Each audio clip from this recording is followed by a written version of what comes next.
What's up, y'all? We back at him again, man. V-Crime Story Time. We talking about the Baltimore BLITZ, man. Some of the most wicked and wild raids in the city. Let's get it, let's get it, let's go. What's up, y'all? Back at him again. So now, y'all, kicking it off from the top, man. We got these group of dudes right now. These guys is called the Blow Street Boys. So now, the Blow Street Boys, they start to build up their reputation as far as, listen, man, they had some of the most purest blow to ever bless the city of Baltimore. Now they dealing with these dudes from California. They dealing with a couple of guys from down Ocean City, and they also dealing with a couple of dudes out of Detroit. Now, mind you, this group consists of 4 dudes. They've been best friends since they've been about 14, 15 years old. So now they probably like 26, 27. They doing big boy things. I'm talking about Range Rovers, Land Rovers, Beamers, Lexuses, Audis, motherfucking. They ain't get to the double R standard because you bring a Rolls Royce through motherfucking Baltimore City. Salute to Oak. Oak was one of them dudes that came through in the Phantom. But you pulling up in a Rolls Royce, you doing all them big boy cars, that shit gonna draw some attention that you really don't want on yourself. So now they got all the whips, they got all the bras, they buying out the bars. They was on that Big Goose type time. Now, shout out to my man Big Goose, man. The 3Bs, both Bentleys and motherfucking Brightons. They was on that type time. And also, they buying motherfucking little cut spots. They buying barbershops. They buying mechanic shops. They was really on grown man get money time. So now, they shaking and moving through the city. They doing they want to. It gets to the point to where though now, they taking over territory to where though, listen, man, they wasn't really on violence. They was more so smooth talk, so they pulling up on blocks. Look, man, let me holler at you. Who the big man around this motherfucker? Look, yo, let me holler at you. What you paying for the brick? All right, listen, I'll give it to you for this price, and you don't even got to pay for the shit. I'm going to throw it to you, and not only am I going to throw it to you and beat the competition price, I'm going to also guarantee you security. I got muscle that's going to bank and play. So now, shorty, it's like a win-win for everybody. You really can't turn up that deal. So now they doing they want to, but one of the guys, let's call him a little Smooth. Smooth had a problem with the females. Now, what do I mean by that? He was over tender with the bras. He always was pillow talking. Every time he get busted, he telling his business, and not only is he telling his business, he's telling the organization business, and that's a big no-no. You already know what time it is. So now, one day he cooling for real. He dealing with his little side piece whole time. He got his main broad. Now, his main broad, he got 2 daughters. This is his children's mother. So now she ends up finding out that he dealing with the side broad whole time. She say, listen, cut her off, come home, or I'm done with you, and I'm taking your family. You already know how that go. I'm not ready to lose my family over a good little piece of soft legs. No, I'm straight. Whole time he go back, he tell her like, look, man, I'm not going in this. You stay at the apartment. I'm going to have to go home for about a week or 2, maybe a month or 2. I'm going to be back once I get everything situated at the home front. She not trying to hit it. What the fuck you mean now? Mind you, I don't even know why she would be complaining. You got a, not even just like a little project apartment. You got a big little condo for real, ducked off, cars in the garage that you can drive through, money at your disposal. What the fuck you want? Her thing was she was trying to replace the wife, so now they get into an argument, whatever the case may be. She start fucking around with another hustler. Now, you got some dudes that will be conniving through violence, like, man, I'm gonna take what I want. Then you got some dudes that are finesse, backdoor, do the sneaky shit for what they want. But you also got them dudes like Rico.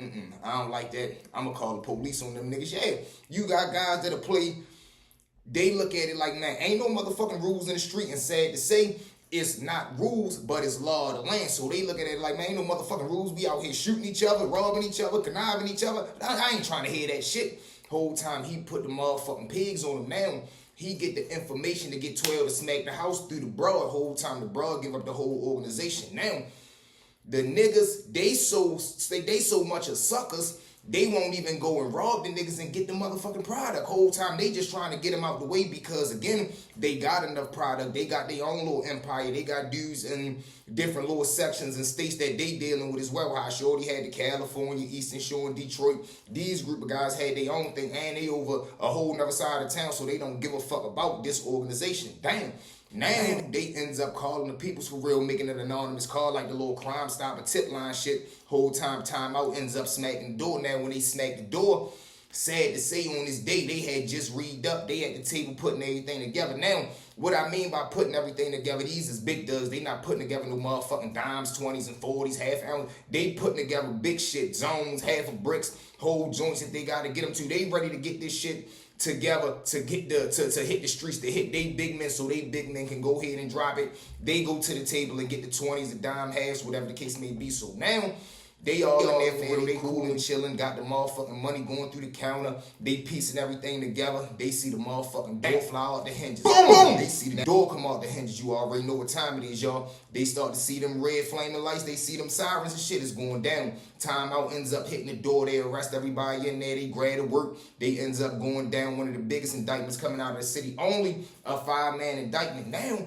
they grabs them up and they charging them with that. One of the dudes doing this time, he don't know that his broad told, so he on the tip like, man, I'm playing for self. He calling her, she not answering the phone. So he looking at it like, oh shit, I'm really stuck in this motherfucker by myself. What does he do, y'all? Of course, he ends up folding. Now, when he fold, he start cooperating, telling more shit about different spots and different dudes that are hustling for the big fella. Really, all 4 of them. Now, Timeout start to put together another investigation, giving him leeway. So now, he not even nowhere near the rest of the co-defendants. He not near none of the other 3 guys because now he's working with the police for real. So bum, he giving them the tips. They start slowly but surely knocking off different blocks, like 1 block here, 1 block there, 1 block there. Now us in the streets, we start sending word to each other, man, what the fuck is going on? Of course, words start to come out as niggas start to get knocked off. Like, man, this bitch ass nigga telling, man, bop, bop, bop, bop, bop. Words start coming back where all this come from. Word end up coming back so deep to find out that the broad was the first one that originally raided her and the new little big man that she fucking with on the other side of town. Somehow, some way, we don't get involved in that. A bounty end up getting put on them. 2 young niggas end up spanking both of them, the broad and the little half big man nigga. They ends up cashing out, getting the money. They also get whatever they came up on while they actually committed the hit. And they, you know, they do they want to, they gets up out of the way. But now the broad gone and the nigga gone. Now, that don't change the fact that niggas are still fighting these cases because Timeout didn't already smack. But it's like they main witness is gone. Whole time the little dude that was with the original 4-man crew, the Blow Street Boys, now that he's telling, they try to put him in witness protection. Whole time he ends up sliding through the creases, sliding through the cracks. Wherever he is now, he's still in witness protection, ducked off somewhere, living under a fake name, can't really do nothing but look at this wicked and wild shit. Of course, the rest of the guys, they ended up serving their time. They probably got like 25, 30 years or better. All the young niggas that ended up getting knocked off, they catch their time between 5 and 10 years for whatever they got booked for, whether they had prize or not. But look at how all this shit happened, man. All over Baltimore Blitz. Like, this is a real life blitz, man, when they put the press on you and there's nothing that you can do. All over motherfuckers not playing by the law of the land and not sticking to the motherfucking G-code. This is why I tell y'all, yo, don't get involved, stay out the way. But with that being said, Mark, let's jump into situation number 2. Now, Mark, story number 2, one day we cooling up the way for real. Now, mind you, one of my OGs for real, he probably like 7 years older than me, so he had to wait on isolation during this time. This was the first person I ever seen that would put together pills, bag them up in 50 packs and stuff them inside the tennis balls, and then he would just have, you know, the little like tube that the tennis balls come in. He would put 50 packs, cut open the tennis balls, stuff them motherfuckers with 50 packs, put the tennis balls back inside of the tube, and had the tube stacked up on top of the closet, like on top of his tennis shoes and shit. Wild, organized, and it was like, this some slick shit here. This was the mindset that I had. So now, one day we all in there cooling for real. I do not know how the fuck word get out, yo. Thank God we had you got the top lock. If you live in a project and you just got the bottom lock on, somebody can put the boot to the door and that motherfucker coming off. If you put the top lock on, it's still going to come off, but it's going to give you enough time. They going to have to hit that motherfucker about 5-6 times before the door cave in. But if you got the top lock and an extra lock on that motherfucker, it's still going to come off, but it's going to take even longer, so you got enough time to flush some shit, try to jump out the window, whatever the case may be. Man, it's like 9 of us in there cool and chilling one day. All you hear is like you hear footsteps coming, but it ain't no voices, and that's odd for us, because when you hear people running up and down the steps, you usually hear them talking. Where you going? What you doing? What? Let me get you. You just hear commotion and noise whole time. We ain't hearing shit. But we in there cool and chilling, smoking, playing the music too. Man, out of the blue, all you hear is boom! You hear the fucking first hit. Everybody stop, jump up. Niggas look like, man, you hear that shit, but you visibly see the door vibrate. Whole time they try to hit that motherfucker again. Boom, Baltimore City Police, man. I jumps up so fast. First thing I think is, I know we on the 2nd floor, and I know the window immediately straight to the back. The master bedroom is only a 2-bedroom apartment. The master bedroom, I know it ain't no burglar bars on the door. On the window. So in my mind, I'm like, man, I'm jumping straight out that fucking window, man. I jump up off the couch. I come the motherfucking hallway, man. I slid that motherfucking window. That shit was like, I was meant to do that shit. I mean, I slide the motherfucking window. I don't jump, fly through. I go one leg, second leg, drop, put my hands right there on the brick wall, hang, drop. Now, by the time I drop, I can see it's still motherfucking police officers driving down Athol. So they driving down the main street, ready to turn into my motherfucking project. So I'm like, oh shit. I see him coming right there. I takes up the hill, but I lay down. Whole time the second car come, the second car drive past. I jump up. I take off running across the street. It's like a nursing home across the street, a big ass field. I takes off across there, but I look back as I'm crossing the street.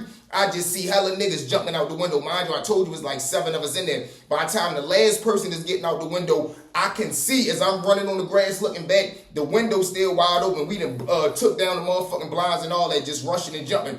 Man, I look back, I see the door come open. I see the fucking door fly open as I'm running across the fucking street. Boom! I see the Baltimore police, Baltimore City Police Department, BCPD, whatever the fuck they did on that dumbass chest shit. I see that shit. I'm like, oh shit, that's really them. Because that could have been somebody trying to rob us, lying and shit. But with the commotion and how hard they was trying to hit the door, I already really knew it was them. I didn't give a fuck. I was getting the fuck out of there. I'm already gone across the field. Man, I look back, I see niggas running across the field. V, hold up, man, hold up. Come the fuck on, fuck that. Man, we take off running like a field. And it's a whole line of bushes and like trees and like a big ass fucking bush full of woods, man. But it leads to a path. The path leads to a main street that leads to a school. We already knows this, man. We take off, we gets the fuck up out of there. We ends up going down by the school. We got some shit called the Rocks. We post up on the rocks, just sitting right there. We stays down that motherfucker for like 4 hours. Now, when we get down there, the phone start going off. Man, what the fuck, yo? Hella timeouts up here, dummy. What the fuck y'all little niggas doing? Man, they in that bitch. They pulling scales out. They found a couple of shit, but guess what they did not find when it was all said and done? Because by the time they got the owner of the house, she ended up getting locked up. Now, she gets down there. Only thing they really had in the house was the scale with residue on it. They found some money and they found some shells. They found some like live rounds. So the whole time she ends up, you know, she set for whatever she had to fight, but she ends up coming uptown. She was a soldier for real. And my man who was staying there, he made sure everything was taken care of. You had the best lawyer, so that shit was light work. That shit wasn't about nothing. She go through that, come uptown, back to regular scheduled program, but that was some wild ass shit. That shit could have ended up bad, but they never found or check them motherfucking tennis balls, yo. That was the wildest shit ever. Till this day, a motherfucker probably ain't never did that shit, but them motherfucking tubes of tennis balls with 50 packs of smack in them motherfuckers, bro, never got found. Wicked and wild situation, man. I had my motherfucking heart. My heart beating through my chest right now, yo. I got goosebumps. But that's why I tell y'all, man, don't get involved in the street. Stay out the way. Do it the right way. But with that being said, thank y'all for riding with me. Where? You know you forever live with your boy stories with me. At this time, one more time for me, mob, like, share, comment, and I repeat, smash that subscribe button, y'all. We'll be at 100K in no time from the bottom of my heart. I love each and every one of y'all. Let's get it, let's get it, let's get it. Let's go, we